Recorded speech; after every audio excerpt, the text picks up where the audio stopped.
It is November 19th, 2025, and Axios is now reporting that the Trump administration is working on a plan to settle the war in Ukraine. They say that it has 28 points. Now, what are those points? Well, we don't yet know. We also don't know whether it actually addresses all of these security concerns that Russia has been talking about for years now. And of course, we don't know if everyone involved is going to accept it, if Russia is going to accept a deal that would actually stop their ongoing war of attrition, just as Kiev's forces are starting to really fall apart. But are these reports a sign that the US is finally waking up to the reality of the situation on the battlefield? And what should we be keeping an eye on when it comes to those Russian advances that we're seeing on the front lines? Well, we got into all of that and more with a special guest earlier, so let's take a listen to that conversation now. Joining me now to discuss is Lieutenant Colonel Daniel Davis, a combat veteran, national security analyst, and host of the Daniel Davis Deep Dive. Colonel Davis, thanks so much for taking the time to join me. As always, a pleasure to be here, Rachel. Always great to have you on the show. Now, I want to get your take on the latest here because we started the day off with a report from Axios claiming that the Trump administration is working on a 28-point plan to settle the war in Ukraine, which would focus on peace in Ukraine, security guarantees, security in Europe, and future U.S. relations with Russia and Ukraine. Now, there's no confirmation on exactly what would be included or, of course, whether everyone would accept this plan, but do you see a deal being possible, or is this a conflict that is going to have to be decided on the battlefield? You know, I have been of the opinion that it's going to have to be settled on the battlefield for a long, long time, because despite the opportunity that the Russians had made numerous occasions to reach a negotiated settlement at ugly terms that Ukraine wouldn't like, but that were literally on the table and were possible, they rejected it. So I thought, well, the only thing left to the Russians then is that they'll conquer everything that they need on the battlefield. And they had the wherewithal and they had the time because they're not under any time constraints. So I thought that's where it's headed. But what my hope is now is that enough time has passed and enough validation that Russia can do that, and they can just continue to squeeze like an anaconda until there's no life left in the Ukrainian state or the Ukrainian armed forces. Maybe that belatedly that reality is finally starting to get through to both the officials in Kiev as well as Washington, and maybe, and probably last in line would be those in Europe. I'm not completely sure that they care whether Ukraine can last or not. I think they've wanted to perpetuate this for their own ends and to hang with whatever cost has been imposed on the Ukrainian state, despite the words that they say. But now then, it looks like some things are different. And one of the reasons why I say that is because of the public statements. They haven't been much, but they have been some important ones by Kirill Dmitriev, one of the chief negotiators for the Russian side, who told, and I think it was even in the Axios piece, that we're moving down this path here because for the first time, he said, the Russian position is actually being considered, as opposed to some other things in the Europe that they keep coming out that don't take the Russian side into account at all. Other things in the past that have, especially from Brussels or from Zelensky, you know, their so-called peace plans, which were basically a request for the period of the side on the power side of the Russian side to basically surrender and to do everything that the Kiev wanted. That was never going to happen. But now then it looks like whatever's behind the scenes is something that the Russians are going, okay, we got something to work with here. Now, we know that the Russians have said just recently as about 10 days ago, Sergei Lavrov reiterated again that the terms that Putin outlined on May 14th, 2024, so a year ago this past summer, he said our terms have not changed, and that's consistent with everything they've been saying. So if Dmitriev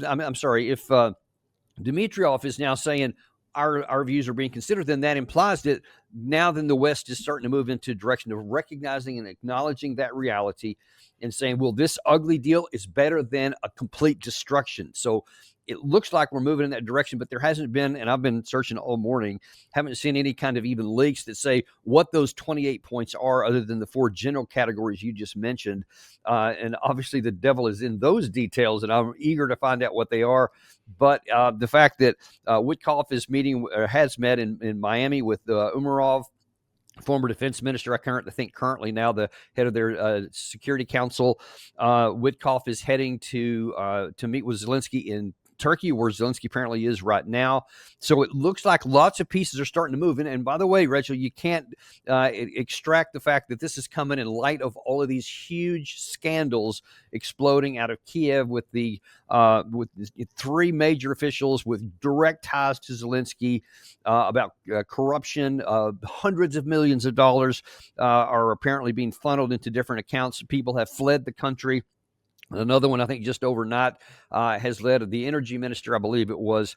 So it's looking pretty bad. And I have to wonder, and I haven't seen any evidence to validate this, but this timing certainly seems interesting. And one wonders if maybe someone on the inside who certainly from the West has been aware of this corruption from the beginning. There's no doubt that they didn't know any of this. And one wonders if these things are coming up now as a signal to Zelensky that the game's over. You're either going to go to jail or you're going to agree to this deal. You get to choose. Something to that effect.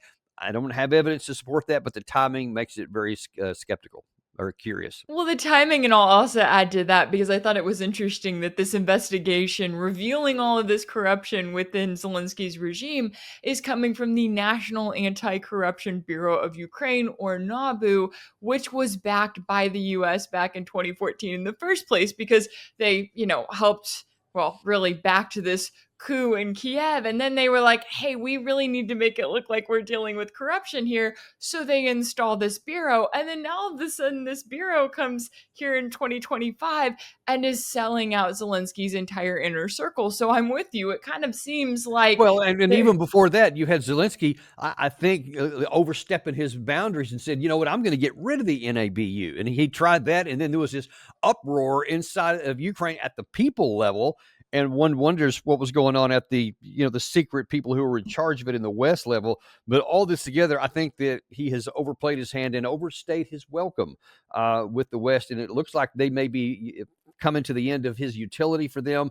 And I'm telling you, I've known this from the beginning. The minute that his utility for the West is over, they'll drop him like a dirty rag and not give him a second thought. And one wonders if we're in that end game right now. Yeah, and when you look at the position that the US is in too, I know, Trump has come in, obviously, he campaigned on promising to end this war. I don't think that he particularly wants to be involved in this war, but at the same time, this kind of idea that we're just going to hand this war off to Europe hasn't really played out that well, right? It's become very clear that Europe doesn't have the money, they don't have the capabilities to handle this overall proxy war against Russia. So I could definitely see the Trump administration kind of going, okay, what's next, right? How do we deal with Zelensky? How do we deal with a possible settlement? Because even looking at these reports of the 28-point plan, which you're right, I have not seen anything on what those actual points are, but just looking at those reports, I'm going, okay, Washington and Moscow can agree to this, but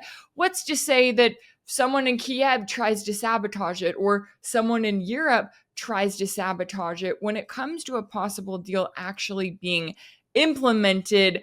Where do your hopes stand for that, especially when it's not just Zelensky? There are still a lot of these radical neo-Nazis around him in Kiev who could try to make trouble for possible peace in the region. Yeah, listen, I think it comes down to one simple thing, and that is what Donald Trump is willing to do and command and order. And let's just be blunt about this. If he says this thing is coming to an end, and then behind the scenes he tells all the Kiev leaders, he tells all the European leaders that the game is over here. Here's where we're going to go with this. Anybody steps out of line, you are on your own. I will walk away from this. So don't even think about trying to drag us in with some late breaking news and something gets blown up here, or, some false flag or some real, whatever. Anything that anybody does that claims that, oh, now we have to escalate this war, you are on your own. We are moving to a peace plan, and you do anything else on your own. And if you want to risk going to war with Russia, you will do it without the United States backing. I mean, I would read him the Riot Act if I were the president. And I'm telling you, he should have done that a long time ago. I argued he should have done that like maybe at the end of January of this year, after he was inaugurated. He could have started that process right then. He had the power. He had the wherewithal. He has allowed this to fester for a long time for reasons I'll probably never understand until we read the tell-all book 5 or 6 years from now.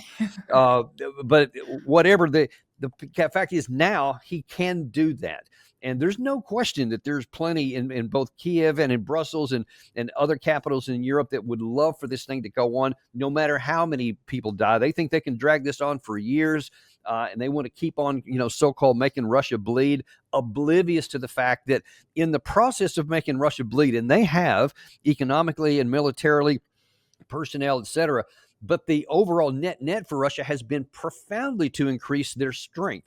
And the relative strength between the two sides is profoundly even more than that on the Russian side, and ours has been weakened from the beginning. So it is self-defeating and delusional for what the West has been doing, and out of this myopic thought that Russia can be harmed in this way or that way, or with this missile, or we're going to shoot an ATACMS here, whatever, and pinprick, yay, we got the, Russia had this energy facility got blown up. Great, makes great video, but it does nothing to the overall balance of power. And the net of all of it continues to be Russia increasing and us decreasing. Kind of a stupid thing, but that's where we are. Yeah, and exactly as you're pointing out there, I mean, it brings me back to the early days of Trump's second term earlier this year when he called out Zelensky, right? When we had these reports that Trump was cutting off the flow of not just arms to Ukraine, but also key military intelligence sharing. Now, that only lasted for a matter of days. But Right. when we get these reports recently, like we're looking at the Ukrainian military announcing this week that its forces used US-provided ATACMS missiles in strikes on Russian territory, Russia's defense ministry then confirmed on Wednesday that Ukrainian forces did fire at least 4 US-made ATACMS on the southern Russian city of Voronezh. Now, we of course know that, yes, these missiles were provided under the Biden administration back in 2023, but they require targeting data provided by the US in real time. So when you look at US involvement, and yes, the reality that, okay, the US could back off and tell Kiev, hey, no more support.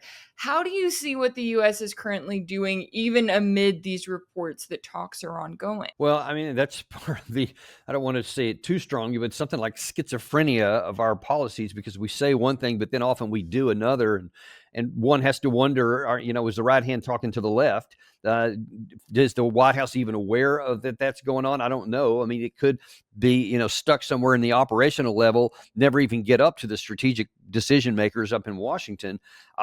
It's unclear, or even whoever is authorizing this. You got to wonder, what's your objective here? I mean, what's the point of having 4 ATACMS missiles going to do this? So look, we had overnight, let's see, I think it was somewhere around 550 some odd total shots from Russia going into Ukraine of these advanced long-range drones and missiles. I think it was 80 something, if I heard the correct number, of different calibers of missiles that were flying all throughout Ukraine.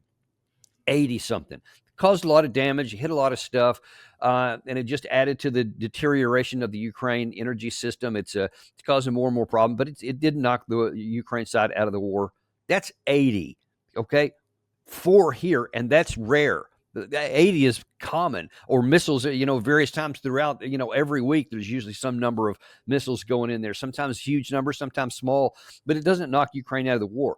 How much less a handful, 4 long-range missiles going into Russia is going to have any effect on the tactical front, on the course of the battle, on the front line? Then why do you want to go down that path? Just because you can?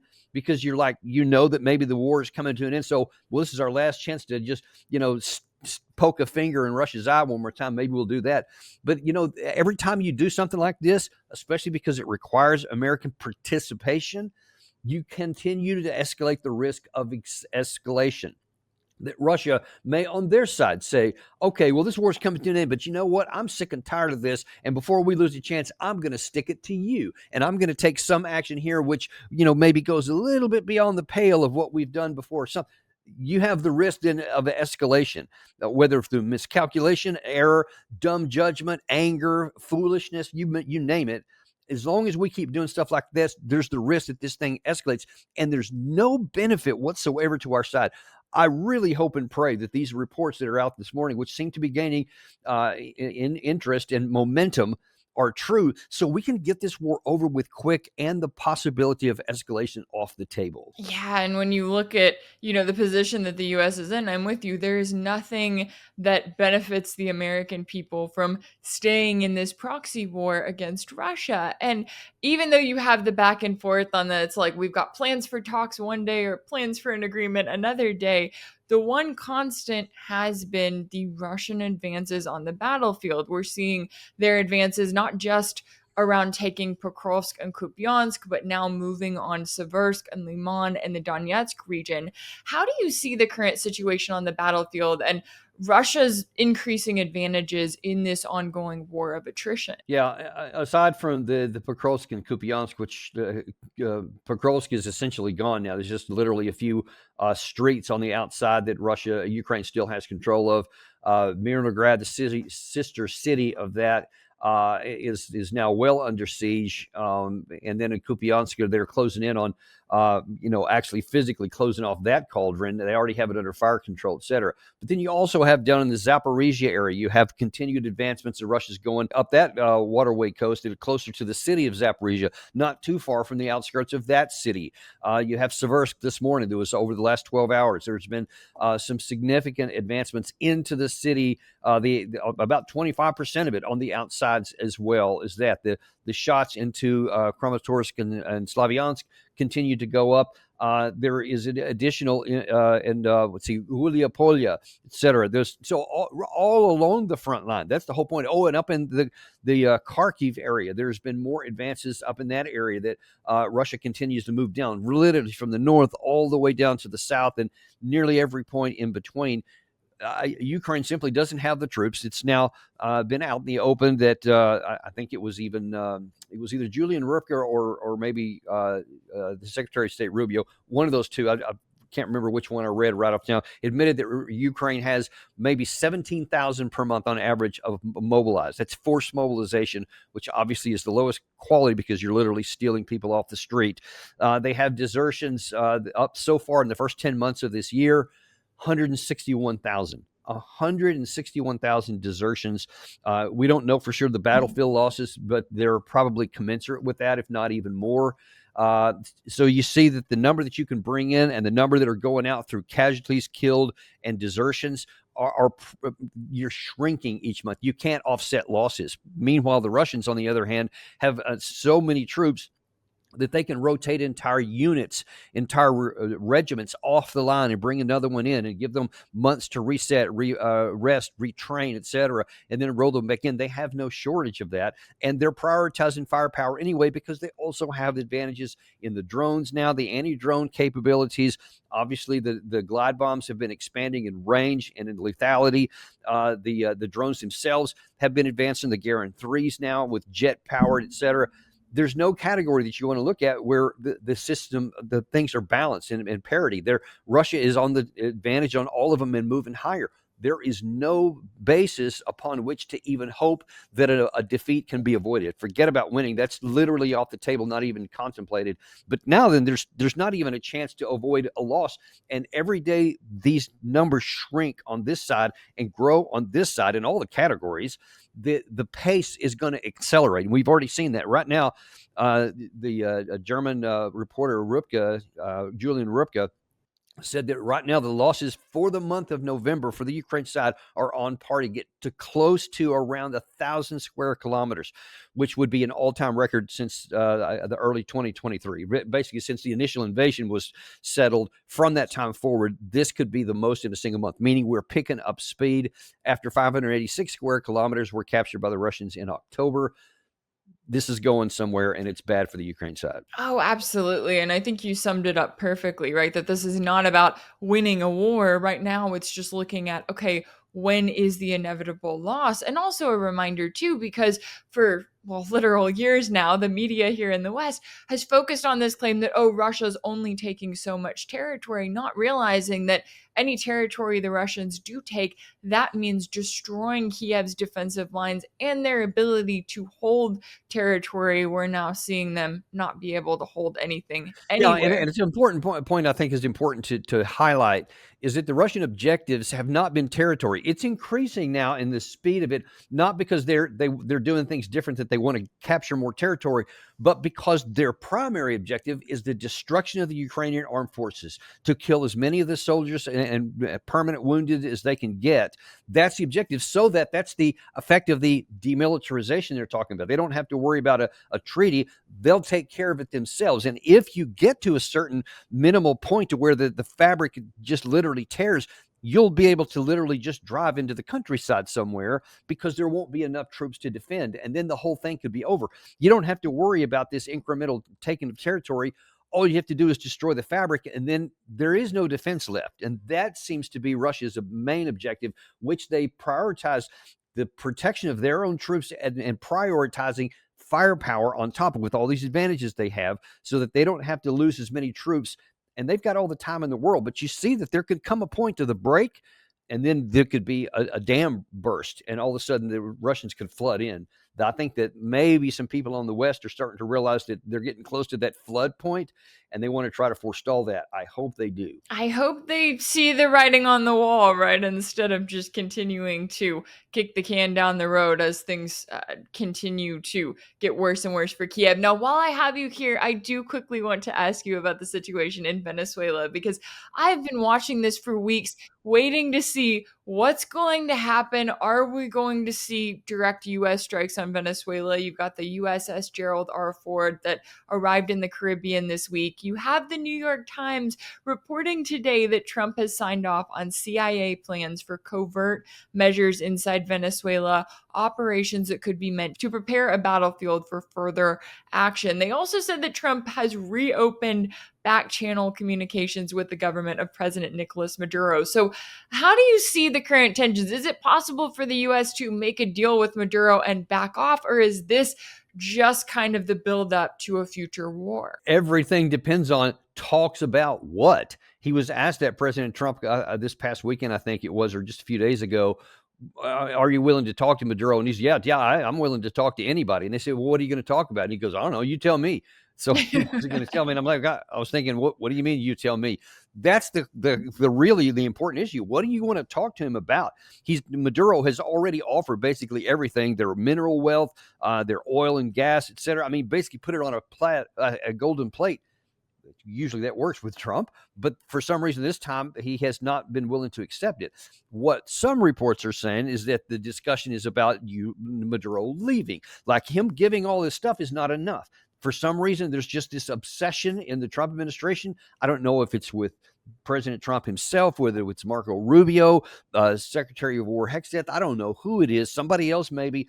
There just seems to be this obsession with Maduro has to go, and we have to succeed in getting this coup done one way or the other. And so the talks seem to be about Maduro either leaving on his own or leaving because of military power. That's why I'm really interested in hearing what the administration says, because nothing makes any sense short of that. There is absolutely nothing on this in this part of the hemisphere regarding Venezuela, and that definitely includes the alleged thing about drugs. Forget about that. That's all a smokescreen. There's a whole bunch of other folks in the region that are a much more issue propensity to have illegal drugs come into the United States. They're like 15 or 16 on the list, way down there. But he's claiming that that's what it's all about. But if it's not that, then what else is left except for you want to have a regime change op? And if Maduro doesn't go, then what is we going to do? What's President Trump going to do after that? Because he's got all this firepower sitting there, and there is big time temptation to use it. And I'm just telling you, if we do, this could be an absolute unmitigated disaster. Because all that would do is probably just start some kind of low-level insurgency type war against our troops, whatever, because we have, on the one hand, we got a lot of firepower in the region, but we don't have a lot of boots. So you're not going to go in there and just, have a bunch of F-18s go in and just bomb the hell out of the country. You're going to blow up a bunch of stuff, but if you don't put boots on the ground, you're not going to take anything. You're not going to make anybody leave unless you get a little decapitation strike. But short of that, then, and if you don't succeed in that, then what are you going to do? You're going to send the Marines in there? You're going to send another 100,000 troops into the area? Or you're going to start a war and then just walk away from it? I don't know, but all the outcomes are bad. And I don't see any positive outcome for the United States. And I hope this one also, that the sanity reigns and we don't get into a conflict. I would hope so. I know they've spent all this money, they've sent all this metal out there to the Caribbean, but when you look at the Venezuelan military, the fact that they have not turned on Maduro, to me that says even if you carry out a successful decapitation strike, what's to stop his top general from not taking over and, being the next Maduro? You don't solve anything. So I'm with you. I hope that sanity prevails. We'll continue to keep an eye on this one. And I always appreciate you taking the time to join me to break down all of the latest here. Lieutenant Colonel Daniel Davis, combat veteran, national security analyst, and host of the Daniel Davis Deep Dive, which y'all can find on YouTube. Thank you so much for taking the time to join me. Always my pleasure. Thanks, Rachel. If anything in this video resonated with you, be sure to like it, share it with your friends, leave a comment, and as always, don't forget to subscribe. And if you want to keep up with all of my work, make sure that you're subscribed to my page on Substack. That's rachelblevins.substack.com. That's where you'll find ad-free videos and new weekly episodes of my exclusive series for paid subscribers called Sanctioned. You can also check out Sanctioned over on my page on Patreon. That's patreon.com/Rachel Blevins. As always, thank y'all so much for all of your support, and I'll see you next time.